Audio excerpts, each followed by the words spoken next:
আপনি কি কখনো ভেবেছেন 1000 টন ওজনের বিমান কিভাবে আকাশে ওড়ে, আবার গাড়ির মতো ব্রেক ছাড়াই নির্দিষ্ট জায়গায় ল্যান্ড করে? আসুন জেনে নিই। আসলে বিষয়টি নির্ভর করে বিজ্ঞানের 4টি শক্তির উপর: লিফট, ওয়েট, থ্রাস্ট এবং ড্র্যাগ। লিফট মানে উপরের দিকে টান। বিমানের ডানার আকৃতি এমনভাবে বানানো যে উপরের দিক দিয়ে বাতাস দ্রুত যায়, নিচে ধীরে, ফলে উপরের চাপ কমে, নিচের চাপ বাড়ে। বার্নৌলির নীতি অনুযায়ী বিমান কম চাপের দিকে উঠে যায়। ওয়েট মানে ওজন। মাধ্যাকর্ষণ বিমানকে নিচে টানে। লিফট যদি ওয়েটের চেয়ে বেশি হয়, বিমান ওঠে, কম হলে নামে, আর সমান হলে আকাশে ভেসে থাকে। থ্রাস্ট মানে সামনের ধাক্কা।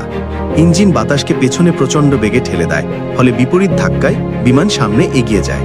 ড্র্যাগ মানে সামনের বাতাসের বাধা। বিমান যত দ্রুত এগোয়, বাতাস তত প্রতিরোধ দেয়। তাই বিমানগুলোর সামনের অংশ সূচালো করা হয় যেন ড্র্যাগ কমে।